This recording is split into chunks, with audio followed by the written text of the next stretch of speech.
we're going to be stripping down the engine. Sam does the walking, I do the working. We don't need to know what we should be doing, but we probably should know what we should be doing, right?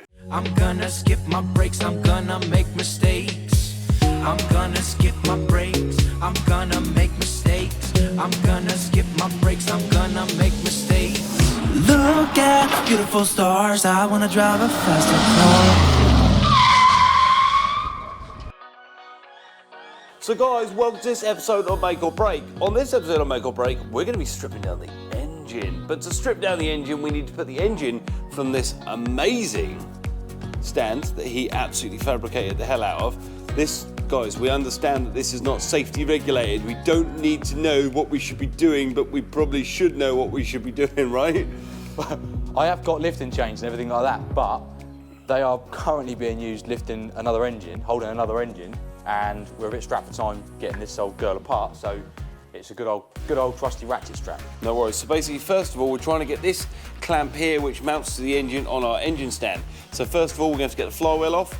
And what I'm going to show you, lovely guys, at home, a little bit of a torch. I got one, yeah. Okay, so guys, at home, what we have is the flywheel here. The flywheel is used, okay, to transmit the starter motor to the ring gear, which therefore this is the clutch would mount onto here, and obviously application of the clutch on and off will actually allow you to disconnect the engine from the gearbox.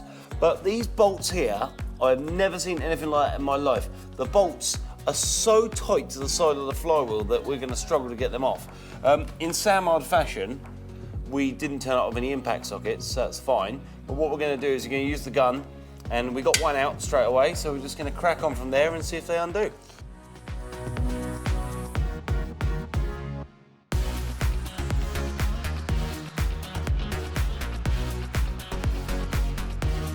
Right, I've got it, Sam. Okay, cool. She comes. Oh, we'll get that lightened. Oh, is she a bit heavy, is she? It's not terrible because it's hollow at the back, but we're definitely. Swap sides to me real quick so we can get some light on it. We'll definitely get some weight taken off of that. I think we'll get that lightened. The whole idea of lightening and balancing a flywheel is, this is obviously designed to balance the engine, right? It's like a counterweight, basically. Yeah. As that spins round, that will obviously allow your engine to move smoothly, correctly? Yeah. Kind of. So the more weight you take off that, the more the engine can rev up to its optimum revs, really. Yeah. So we're going to be... Well, right, now we should have... Look at that. Now we can actually turn the engine over. Guys, a sneaky little look around the Cosworth while he's getting the bolts.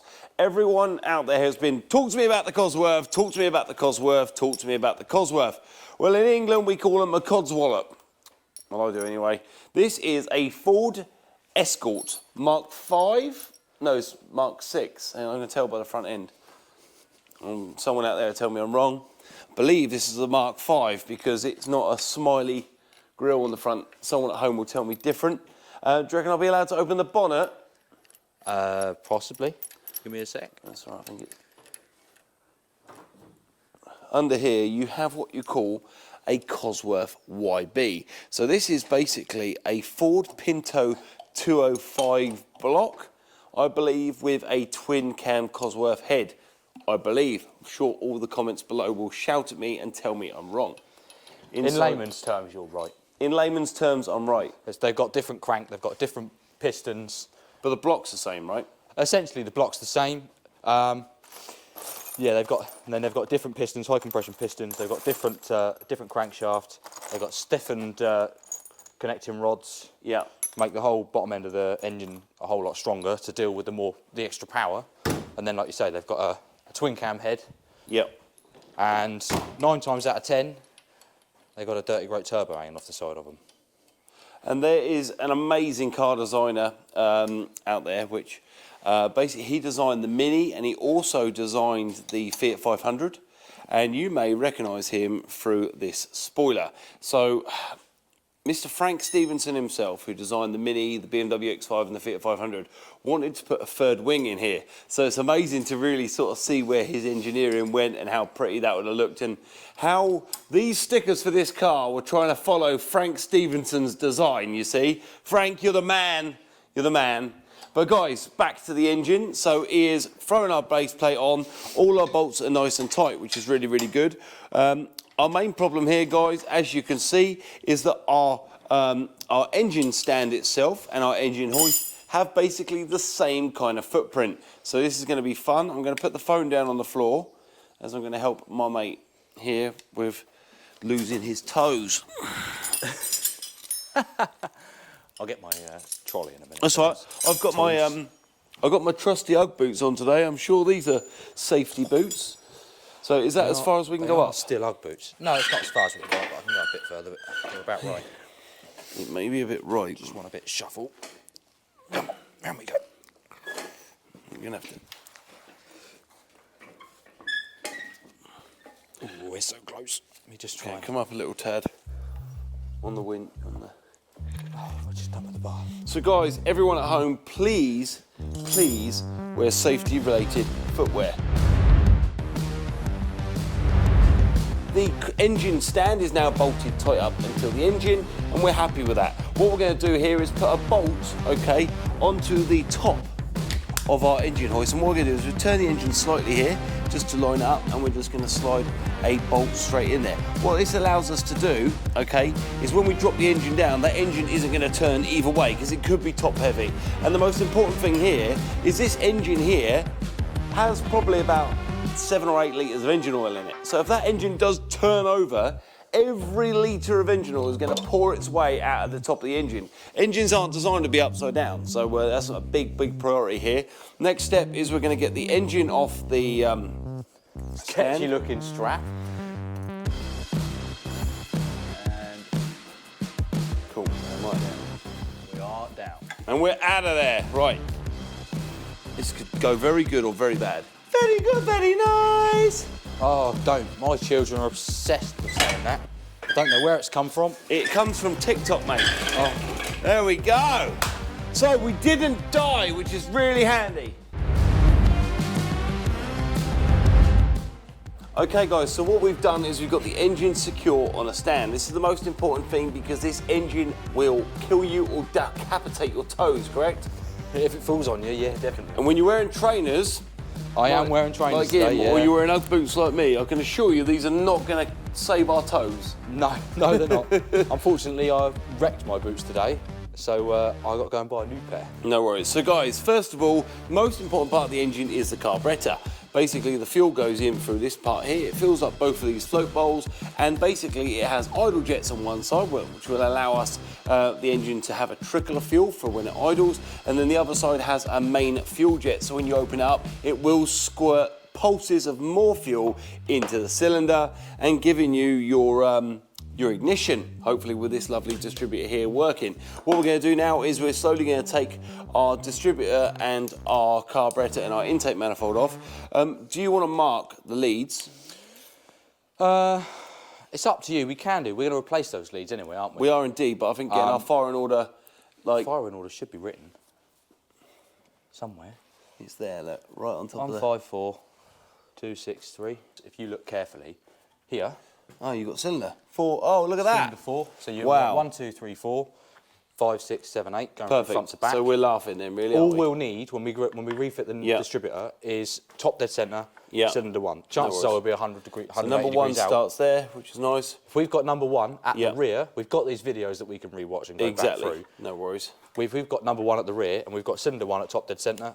Our timing should be somewhere close. Perfect, no worries. So we are all good. You don't necessarily need to mark them. No it's worries. good practice to mark them. I mark everything else. Yeah, but if you're pulling these things apart all the time like we are, at the end of the day, it's not as hard work as it can be. It right. becomes a lot easier. Next of all, so I'm just going to pop these pop these leads off here. He's made some sexy brackets. They're actually screwed into the actual valve cover themselves.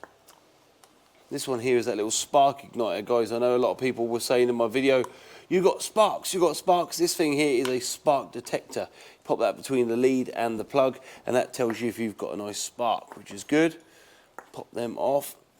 And that's all off. There's our leads off the engine there, which is good. The other ones are going to the other side. Our king leads off. We will need a 13mm spanner just to crack our distributor off. Like you said a moment ago, now you can grab hold of the distributor and move it left to right, therefore advancing or retarding the timing, correct? Yeah, that's right. Look at us knowing what we're doing.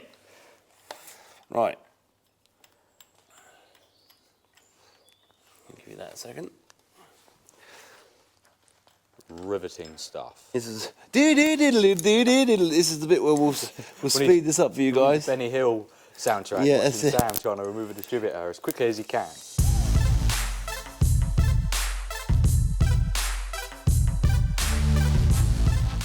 Just stick it in there. And then Right. Okay. Now our vacuum pipe is off. So our vacuum will obviously allow us to advance and retard the timing as the fuel pressure, as the intake manifold pressure increases. Right. That should actually advance that slightly to take up the timing. That's right. Oh, there we go, baby.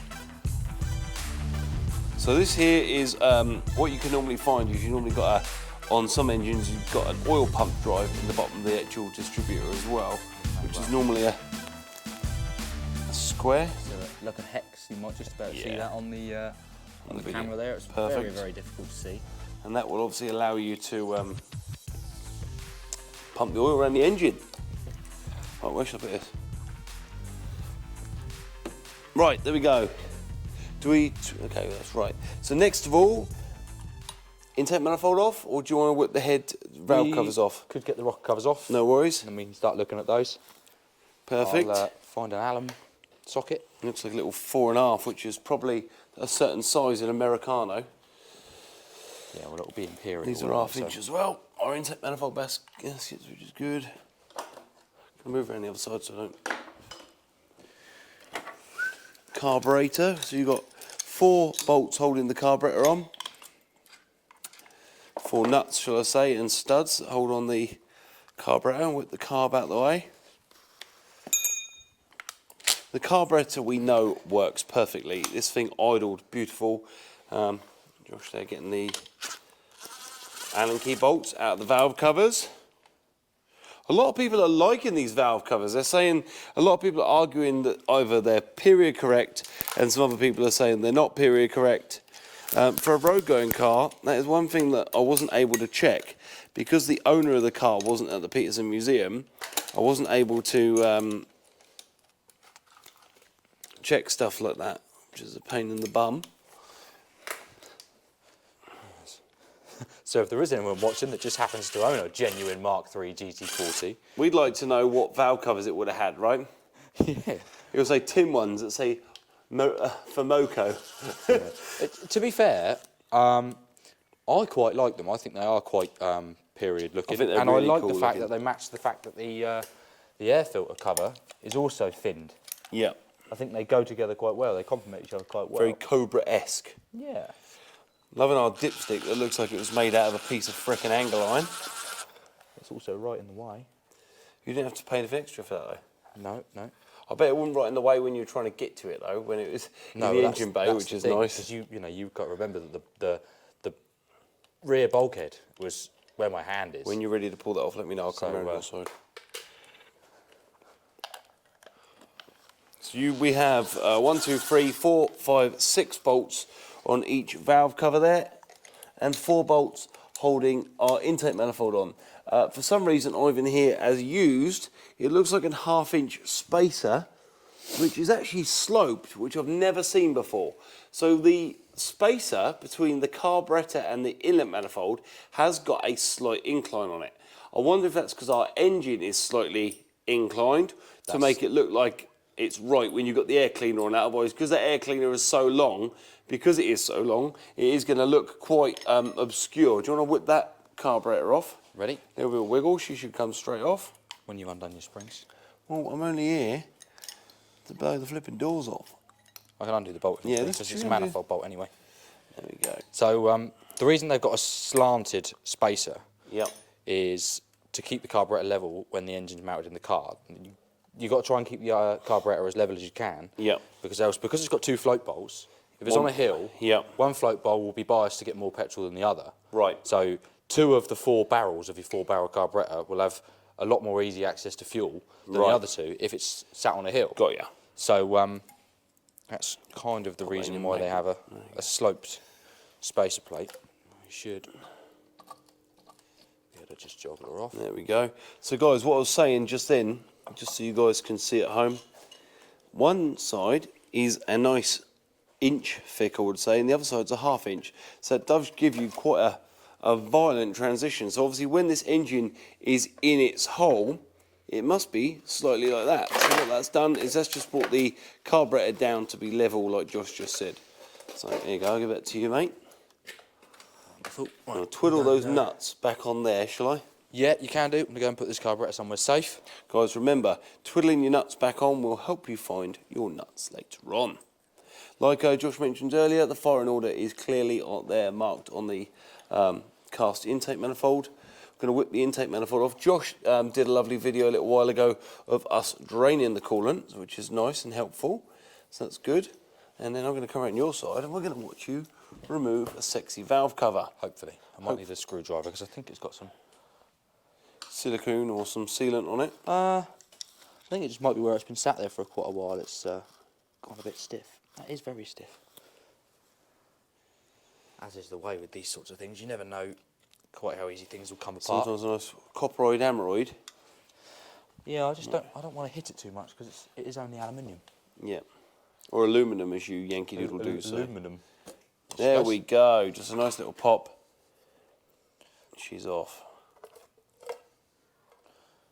Not too worried about ripping that cork seal because our friends at Year One have supplied you with a lovely new set. So no rollers up here. We've got no roller rockers. Look how clean that is. Nice and super clean, so these are Karl custom valve covers, which is quite cool. There's your filler. Quite nice. Very clean. Very clean. Right. Quite often you'll see a white, scummy, milky, creamy-like texture on the inside of rocker covers where you've got water, vapour and moisture reacting with the oil, and it creates what's called emulsification, and that normally will sit all inside there. She's nice and dry. That's lovely and clean. Cool. And we haven't pre-cleaned that beforehand, I promise. No. So let's get the other one off. Let me just...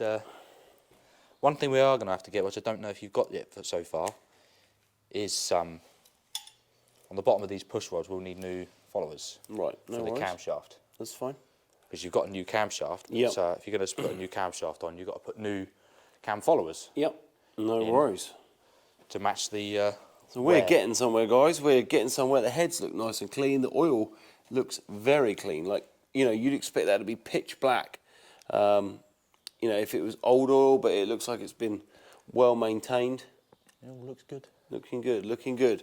Next of all, we're going to whip this other valve cover off. So I'll hand the camera to my buddy and I'll get my hands dirty. Because you lovely people at home, I am first to admit when Josh is working his arse off. And I'm out of the country in the Peterson Museum, reaping the benefits. Sam does the walking, I do the working.